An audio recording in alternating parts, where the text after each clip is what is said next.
Assalamualaikum warahmatullahi wabarakatuh. Sunan Gunung Jati adalah salah satu wali Songo yang disebut membawa peradaban Islam di Cirebon mencapai masa kejayaannya.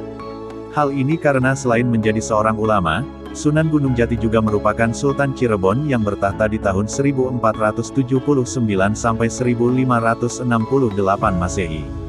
Sebelumnya Cirebon yang dipimpin oleh Pangeran Cakrabuana tahun 1447 sampai tahun 1479 yang merintis pemerintahan berdasarkan asas Islam. Kemudian pada masa kepemimpinan Sunan Gunung Jati tak hanya Islam, namun bidang politik, keagamaan, dan perdagangan di Cirebon juga maju sangat pesat.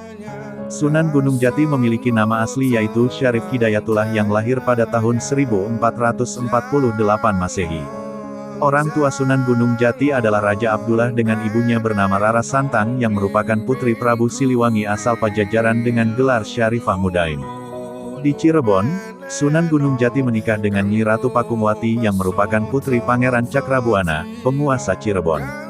Setelah Pangeran Cakrabuana wafat kemudian kekuasaan atas negeri Cirebon diserahkan kepada menantunya yaitu Sunan Gunung Jati. Sunan Gunung Jati diketahui memiliki beberapa istri. Dari pernikahan-pernikahan tersebut memberikan keturunan yaitu putri dan putra Sunan Gunung Jati dari beberapa istrinya. Dari pernikahan dengan Nyi Mas Pakungwati mereka dikaruniai dua anak yaitu Ratu Ayu, istri Fatahillah, dan Pangeran Pesarean, Dipati Muhammad Arifin. Sementara dari pernikahan dengan Nyi Mas Kawunganten mereka dikaruniai dua anak yaitu Ratu Winaon dan Pangeran Maulana Hasanuddin, Sultan Banten pertama. Kemudian dari pernikahannya dengan Nyi Mas Rara Jati mereka dikaruniai dua anak yaitu Pangeran Jaya Kelana dan Pangeran Brata Kelana.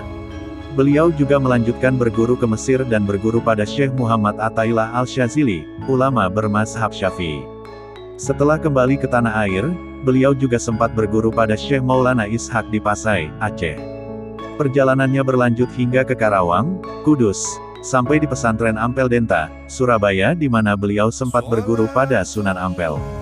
Sunan Gunung Jati lantas diminta untuk berdakwah dan menyebarkan agama Islam di daerah Cirebon dan menjadi guru agama dan menggantikan Syekh Datuk Kahfi di Gunung Sembung. Di sana ia mendirikan sebuah pondok pesantren, lalu mengajarkan agama Islam kepada penduduk sekitar sehingga para santri di sana memanggilnya dengan julukan Maulana Jati atau Syekh Jati setelah masyarakat Cirebon banyak yang memeluk agama Islam. Sunan Gunung Jati lantas lanjut berdakwah ke daerah Banten. Dakwah Sunan Gunung Jati menggunakan pendekatan sosial budaya untuk dakwahnya, yang membuat ajaran Islam dapat dengan mudah diterima oleh masyarakat. Dengan memperkuat kedudukan politik sekaligus memperluas hubungannya dengan tokoh yang berpengaruh di daerah Cirebon, Demak, dan Banten maka cara dakwahnya makin kuat. Beberapa hal yang dimanfaatkan Sunan Gunung Jati dengan kekuasaannya adalah untuk membangun sarana dan prasarana ibadah di seluruh wilayah kekuasaannya. Kemudian Sunan Gunung Jati juga membangun jalur transportasi sebagai penunjang seperti pelabuhan dan sungai untuk memudahkan penyebaran agama Islam.